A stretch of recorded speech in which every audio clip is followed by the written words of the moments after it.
नमस्कार, आपण पाहत आहात ATV न्यूज। पाहुयात आजची बातमी। तुळजाभवानी सोबत करार करण्यासाठी संचालकांच्या खाईवर भरपूर पैसे घातलेत, विजय नरवाडे यांच्या आरोपाने खळबळ। सर्वसाधारण सभेत शिवाजीराव जाधव यांच्यावर आरोप। टोकाई सहकारी साखर कारखान्याची सर्वसाधारण सभा पार पडली। या सभेत विजय नरवाडे सभासद असून भाषण करताना चेअरमन खोटी माहिती देऊन दिशाभूल करत असल्याचे सांगितले। तुळजाभवानी कारखान्यासोबत करार करताना संचालकांना भरपूर पैसे दिलेत, तेव्हा त्यांनी सह्या केल्या, मग करार झाला असा खळबळजनक आरोप त्यांनी केला। प्रचंड प्रमाणात आर्थिक व्यवहार झाल्यानंतरच सही झाली, त्याशिवाय सही होतच नाही असं त्यांनी सांगितले। त्यामुळे टोकाई कारखान्याच्या कोण्या संचालकांनी कोणाकडून किती पैसे घेतले व करार करण्यासाठी काय आर्थिक उलाढाल झाली याची चर्चा सुरू झाली आहे। विशेष बाब अशी की विजय नरवाडे हे शिवाजीराव जाधव यांचे जवळचे कार्यकर्ते म्हणून ओळखले जातात। शिवाजीराव जाधव यांच्या नेतृत्वाखालील ते भाजपचे उमेदवार म्हणून पंचायत समितीला निवडून आले होते। पंचायत समितीचे उपसभापती राहिलेले आहेत।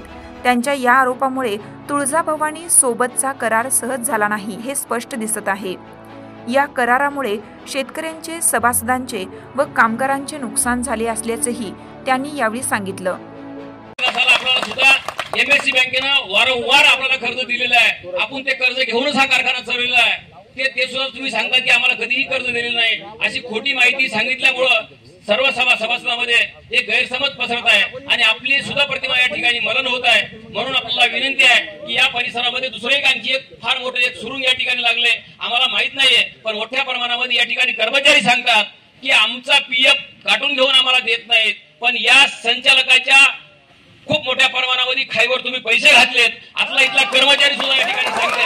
हे खरं काय खोटं काय आपण या ठिकाणी खुलाच्या प्रमाणे सांगावं। या ठिकाणी असा प्रचंड प्रमाणामध्ये रोष आहे, मी फक्त सांगितलंय, कोणी उठून सांगायला तयार नाही झालं, म्हणून आपल्या कानावर ही गोष्ट मी तुमचा एक कालचा हित आपल्यासाठी मी या ठिकाणी बोललो। या गोष्टीचा आपण नेहमी खुलासा करावा की या कारखान्याच्या संचालकामध्ये प्रचंड प्रमाणामध्ये आर्थिक व्यवहार झालाय आणि व्यवहार झाल्याशिवाय ती सहीच त्या ठिकाणी होत नाही, अशी या ठिकाणची परिस्थिती आहे। ही आमच्या कानावर आलेली गोष्ट आहे, सत्य परिस्थिती आपण सांगावी। धन्यवाद। अशाच प्रकारे नवनवीन घडामोडी पाहण्यासाठी आपल्या ATV न्यूजच्या YouTube चॅनलला सबस्क्राइब करा आणि रहा अपडेट।